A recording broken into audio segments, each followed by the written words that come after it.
তুমি একদম কিন্তু আমাকে আদর করতে আসবে না। কেন আসবো না? কিসের জন্য আসবো না? আপনি তো আমার বউ, তাহলে কেন আপনাকে আদর করব না? কিন্তু আমি তোমার ভাবি, আর তুমি আমার সাথে এমনটা করতে পারো না। আপনি একটা সময় আমার ভাবি হতেন, কিন্তু এখন আমার বউ। যেটা কিন্তু আমি তোমাকে স্বামী হিসেবে মানি না। তাহলে বিয়ে করেছেন কেন? বিয়ে যেহেতু করেছেন তাহলে আদর করতে দিতে হবে। আমি কি বিয়ে করতে চাইছিলাম নাকি? জোরপূর্বক আমাকে বিয়েটা দেওয়া হয়েছে, সেটা তুমিও খুব ভালো করে জানো। জোরপূর্বক কাউকে কেউ বিয়ে দিতে পারে না। আপনারও মতো ছিল। আপনি জানতেন আমি আমার ভাইয়ার জায়গাটা আপনি আমাকে দিতে চান, ওই জন্য আপনি আমাকে বিয়ে করেছেন। শাওন, তুমি এইসব কি করে বলতেছো? এটা কখনো সম্ভব না। তাছাড়া তোমার ভাইয়ের জায়গাটা আমি কখনো কাউকে দিতে পারবো না। কেন? ভাইয়া আপনাকে যতটুকু ভালোবাসতে পেরেছে, যতটুকু সুখ দিতে পেরেছে, আমি কি আপনাকে ততটুকু সুখ দিতে পারবো না নাকি? তোমার চিন্তাধারা এতটা নিচু কেন? আমি তোমাকে ভালো ভাবতাম, আর তুমি কিনা আমার সাথে এইসব করার চিন্তা করতেছো। প্লিজ, তুমি আমার কাছে আসবে না, তাহলে কিন্তু আমি সত্যিই চিৎকার করব। আপনার যা খুশি তাই করেন, তারপরও আপনি আমাকে আজকে আটকাতে পারবেন না। অনেক দিন হয়ে গেছে, কিন্তু আপনি আমাকে কাছে আসতে দেন না। আমি কি এমন অন্যায় করেছি যার জন্য আপনি আমাকে ভালোবাসতে পারছেন না? আমি কি আপনাকে বিয়ে করে খুব বেশি ভুল করে ফেলেছি? তাহলে সেটা বিয়ের আগেই বারণ করে দিতে পারতেন। দিয়েছিলাম, আর তুমিও বলেছিলে তুমি আমাকে বিয়ে করবে না, আর বিয়ের রাতে বলেছিলে কখনো আমাকে স্ত্রীর অধিকার দিতে পারবে না আর ভালোবাসতে পারবে না। তাহলে এখন জোর করব, এখন করার চেষ্টা করতেছো কেন? হ্যাঁ, সেটা একটা সময় বলেছিলাম, কিন্তু আমার তো কোনো রিলেশন ছিল না। আর নিজের ভাবিকে কেউ বিয়ে করতে চাইবে, কখনো করতে চাইবে না, ওই জন্যই করতে চাচ্ছিলাম না। কিন্তু একটা সময় তো আপনার মায়ায় জড়িয়ে গেছি। আপনার ঘুমন্ত এই সুন্দর চেহারাটাকে দেখে আর আপনার এই সুন্দর শরীরটাকে দেখে আমি আর নিজেকে আটকে রাখতে পারি না। তারপরও আমি আপনাকে জোরপূর্বক নিজেকে টেনে নেই না। তুমি আমাকে নিয়ে এত বাজে চিন্তা ভাবনা করো? আমি না তোমার ভাবি? তাহলে তুমি আমাকে নিয়ে এত বাজে চিন্তা ভাবনা মাথায় আনতে পারো কি করে? আমি তো সেটাই ভাবতে পারছি না। দেখেন, আপনি একটা সময় আমার ভাবি ছিলেন, কিন্তু এখন আমার বউ আপনাকে নিয়ে আমি এসব ভাবতেই পারি। আর আমার অধিকার আছে আপনাকে এমন করে কাছে পাওয়ার। তারপরও কিন্তু আমি আপনাকে জোর করব কাছে টেনে নিয়ে, কিংবা নিজে গিয়ে ইচ্ছা করে আপনাকে স্পর্শ করিনি। আপনার ইচ্ছাই সবটা করতে চেয়েছি, যেটাতে আপনার আমার দুজনের সম্মতি থাকবে। তাতে হয়তো আমরা দুজনেই সুখের সাগরে ভেসে যাব। তাই আমি চাই না আপনাকে জোর করে কিছু করতে। আপনি যে নিজে থেকে আমার কাছে আসেন, আমি চাইছি আপনাকে ভালোবেসে ভরিয়ে দিতে। তাহলে আপনি কেন আসতে পারবেন না আমার কাছে? তুমি কেন বুঝতে পারছো না আমি তোমাকে ভালোবাসতে পারবো না?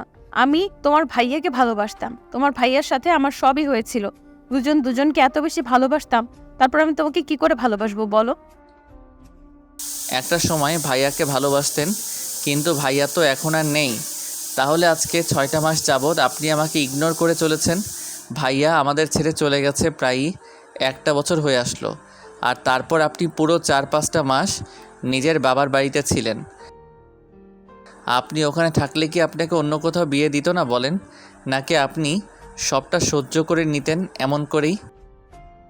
হ্যাঁ, বিয়ে দিত, কিন্তু আমি তাকেও স্বামী হিসেবে মানতে পারতাম না। তার উপর যার ভাইয়াকে আমি স্বামী হিসেবে মেনে এসেছি, সে যদি আমাকে স্ত্রীর অধিকার দিতে চায়, তাহলে আমি কি করে তাকে ভালোবাসবো বলো? তাছাড়া সবটা সহ্য করে নিতাম বলতে তুমি কি বোঝাতে চাইছো? আপনি অতটাও ন্যাকা নন যতটা সাজার চেষ্টা করছেন। একটা মেয়ে একটা পুরুষের স্পর্শ যবে থেকে পেতে শুরু করে না, ওই স্পর্শের কথা সে কখনোই ভুলতে পারে না। শেষ পর্যন্ত তার ওই পুরুষের কাছে ফিরে আসতে হয়, কারণ এই স্পর্শটা এতটাই মধুর হয় আর এতটাই সুখের হয় যে সুখটা ওই স্ত্রী তার স্বামীর কাছ থেকে প্রত্যেক দিন পেতে চায়। তাই আমিও জানি যে আপনি এমনটাই চাইবেন, তাই আমাকে দূরে সরানোর চেষ্টা করবেন না। আপনার থাকতে কষ্ট হবে, আপনি সেই সুখটা পাবেন না যেটা থেকে আপনি পেতেন। এখন কিন্তু আমি চাইলে আপনাকে সেই সুখে রাখতে পারি। ছি, তোমার চিন্তাধারা এতটা বাজে। আমি তোমাকে ছোট ভাইয়ের মতো ভাবি, আর একটা সময় তুমি আমাকে ভাবি বলে ডাকতে, দেবর হিসেবে ভাবতাম, আর তুমি কিনা আজকে এইসব চিন্তা করছো আমাকে নিয়ে। আমি তোমার কাণ্ড দেখে অবাক হয়ে যাচ্ছি। আপনি যা বাবার ভাবতে পারেন, আপনি আমার বউ, আমি আপনাকে নিয়ে ভাবতেই পারি। আজকে আপনি চান বা না চান, তারপরও আপনাকে আমার কাছে আসতে হবে, কারণ আমি আপনাকে ভালোবাসি আর আপনারও আমাকে ভালোবাসতেই হবে। তাই এত ন্যাকামি করে কোনো লাভ হবে না। ভালোই ভালোই বলছি, আপনি আমার কাছে আসবেন কি না? না হলে কিন্তু আমাকে জোর করে আপনাকে আদরটা করতে হবে। সেটা কি খুব ভালো হবে বলেন? প্লিজ শাওন, এমন কিছু করো না। তুমি তো জানো আমি তোমাকে স্বামী হিসেবে মানতে পারি না। তার উপরে বিয়ের পর থেকে তোমার থেকে দূরে থাকার চেষ্টা করি, তারপরে তুমি কেন এমন করে আমাকে কাছে পেতে চাইছো? তুমি কি বুঝতে পারতেছো না এই সম্পর্কটা কখনো সম্ভব না? তারপরও তুমি এরকম পাগলামি করতেছো। তোমাকে আমি আর কতবার করে বোঝাবো যে এটা কখনো সম্ভব না? তুমি যদি জোর করেও আমাকে কাছে টেনে নাও, তারপরেও আমি কখনো তোমাকে স্বামী হিসেবে মানতে পারবো না। কি সমস্যা বলেন তো, সত্যি করে আমাকে বলেন। নাকি আমি আপনার স্বামীর ছোট ভাই ছিলাম বলে আপনি ভালোবাসতে পারবেন না? নাকি আমার মধ্যে ওইটুকু দুর্বলতা আছে যেটুকুর কারণে আপনাকে আমি সুখে রাখতে পারবো না? আপনি এমন করে বলতেছেন, মনে হচ্ছে আমি কখনো সুখ দিতে পারবো না, যেটা আপনি চান। দেখেন, একটাবার আমার কাছে এসে দেখেন, আমার মধ্যে শূন্যতা কাজ করে। আপনাকে কাছে পাওয়ার তীব্র আকাঙ্ক্ষা আমার মধ্যে কাজ করে। আমি আপনাকে বলে বোঝাতে পারি না আপনি আমাকে ছেড়ে আমি কি করে দূরে আছি। আপনি কেন বুঝতে পারেন না? এটুকু আমাকে দূরে সরিয়ে রেখে নিজেও কি এরকমভাবে দিনের পর দিন তীব্র আকাঙ্ক্ষাকে চেপে রেখে ভালো থাকতে পারছেন বলেন? শাওনের এরকম ধারা কথাতে সুমি মাথা নিচু করে রইল। তখন শাওন এগিয়ে গিয়ে ওর মুখের দুই পাশে হাত রেখে ওর কপালে আলতো করে ঠোঁটজোড়া ছোঁয়াতেই সুমি ওর দিক থেকে নিজেকে ছাড়িয়ে নেওয়ার চেষ্টা করলেই শাওনের চোখে পানি টলমলো করতে লাগলো। ও বলল, বিশ্বাস করেন, সত্যি ভালোবাসি। আমি তো চাইছিলাম না ভালোবাসতে, কিন্তু একটা সময় ভালোবাসতে বাধ্য হয়েছি।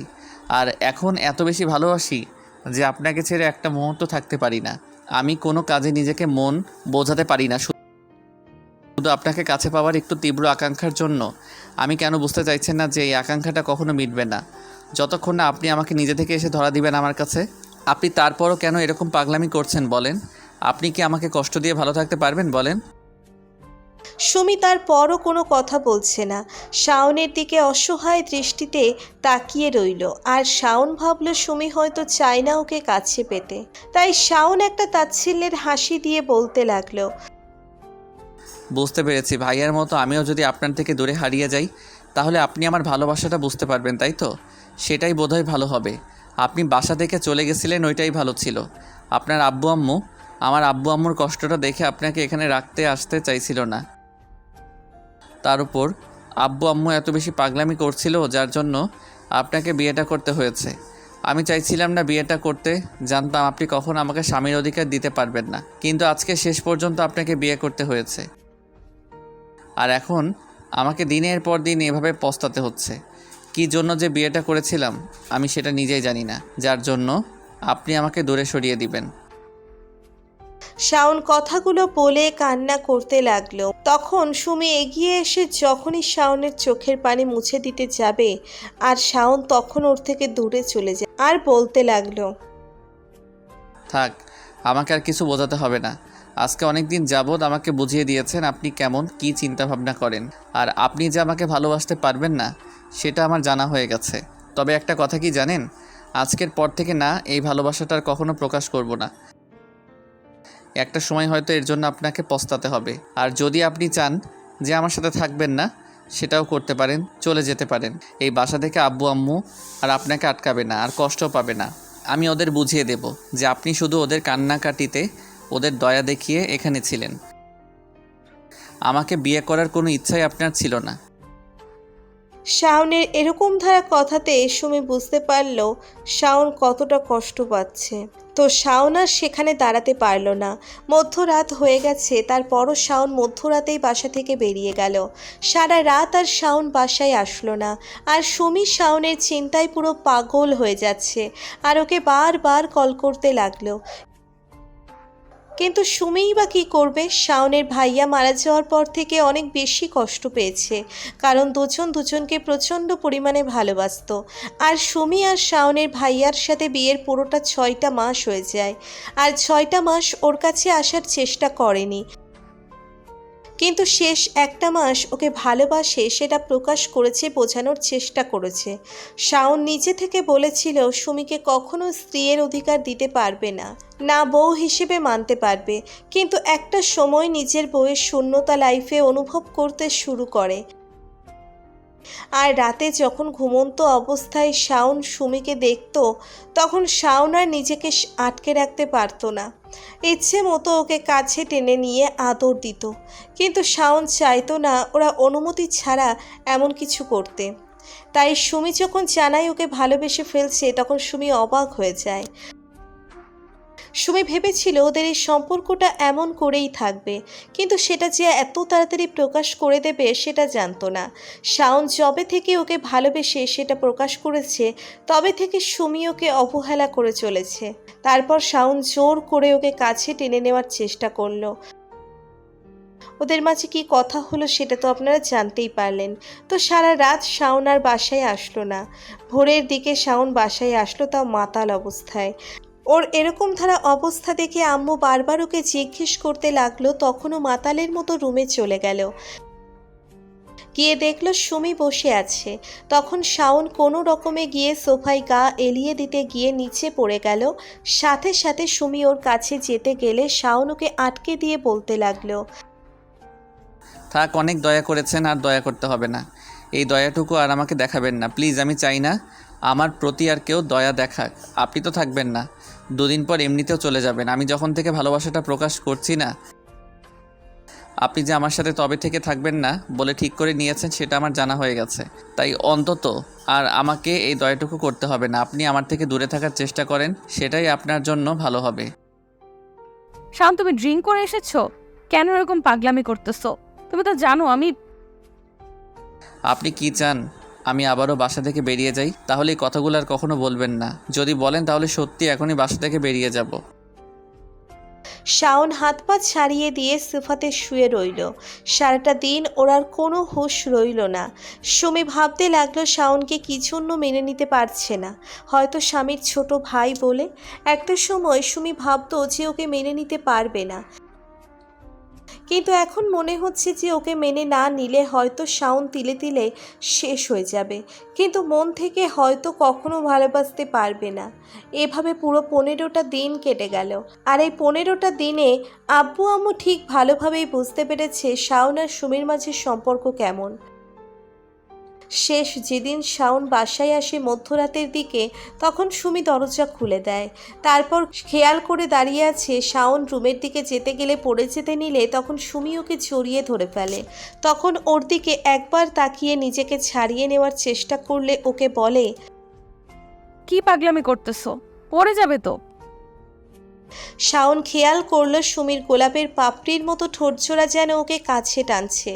এমন কিছু দেখে শাওন আর নিজেকে কন্ট্রোল করে রাখতে পারল না। যখনই সুমিকে নিজের কাছে টেনে নিয়ে কিস করতে যাবে, সুমি ওকে দেওয়ার চেষ্টা করে। তারপর শাওন ওকে জোরপূর্বক কোলে উঠিয়ে নিল। সুমি নিজেকে ছাড়িয়ে নেওয়ার চেষ্টা করলো। শাওন বলতে লাগলো, আজকের দিনটাই অন্তত আমাকে আটকাতে পারবে না, কারণ আজকে আমি তোমাকে অনেক ভালোবাসবো। তুমি চাও বা না চাও, আজকে আমি জোর করে তোমাকে আদর করব। প্লিজ আমাকে আটকে দিও না বউ। শাওনের এরকম মাতাল কণ্ঠের কথা শুনে সুমির যেমন ভয় লাগছে, তেমনি ওকে আটকানোর চেষ্টা করতে ইচ্ছে করছে। তারপরও কেন জানি মন চাইল না আর আটকাতে। আর তারপর যেটা হলো সেটার জন্য সুমি কিংবা ঈশান কেউই প্রস্তুত ছিল না। শাওন নেশার ঘরে এরকম কিছু করেছে, আর সুমি ওকে আটকাতে চেয়েও পারল না, কারণ শাওন প্রচণ্ড পরিমাণে নেশা করে আসছে, যার জন্য ওর শক্তির সাথে সুমি পেরে উঠল না। সুমি শাওনের কাছে রোম্যান্টিক আত্মসমর্পণ করলো, আর শাওন জোর করে সুমিকে আদরে আদরে ভরিয়ে দিল। তারপর ওর বুকে মাথা রেখে জড়িয়ে ধরে ঘুমিয়ে পড়ল। পরদিন সকালে ঘুম ভাঙতেও বুঝতে পারল কেউ ওর দিকে তাকিয়ে আছে। শাওন তাড়াহুড়ো করে উঠে দেখল সুমি ওর দিকে অসহায়ভাবে তাকিয়ে আছে। তখন শাওন ওদের শরীরের অবস্থা দেখে বলতে লাগলো, ইস, রাতে কি একটা ভুল করে ফেলেছি। প্লিজ আপনি আমাকে মাফ করে দিন। আমি আর কখনো এরকম করব না। আমি বুঝতে পারিনি এরকম কিছু হয়ে যাবে আমাদের মাঝে। আমি যদি জানতাম যে নেশার ঘরে এরকম কিছু করে ফেলবো, তাহলে আর কখনো বাসায় আসতাম না। শাওনের কথাতে সুমি কেমন যেন লজ্জা পেয়ে মাথাটা নিচু করে নিল, তারপর বলতে লাগলো, তাতে কি, আমি তো তোমার বউ, তুমি তোমার বউকে আদর করেছো, তাতে এমন ভয় পাওয়ার কি আছে? মানে আপনি কি বলতে চাইছেন আপনি তো আমাকে স্বামী হিসাবে মানেন না, তাহলে এইসব? একটা সময় মানতে পারতেছিলাম না, কিন্তু তোমার এই কয়েকটা দিনের এরকম পাগলামিতে তোমাকে ভালোবাসতে বাধ্য হয়েছি। আর আমি চাই এখন থেকে তুমি আমাকে এমন করেই ভালোবাসো। সুমির এরকম ধারা কথাতে শাওন ওকে বুকের সাথে শক্ত করে জড়িয়ে ধরল, কান্না করে দিল আর বলতে লাগলো, সত্যি এরকম ভালোবাসা চান তো? ভালোবাসতে পারবেন তো আমাকে সব সময় এমন করে? সুমি শাওনকে জড়িয়ে ধরে হ্যাঁ সূচক উত্তর দিল, আর শাওনও ওকে শক্ত করে জড়িয়ে ধরল। তো ভালো থাক ভালোবাসা।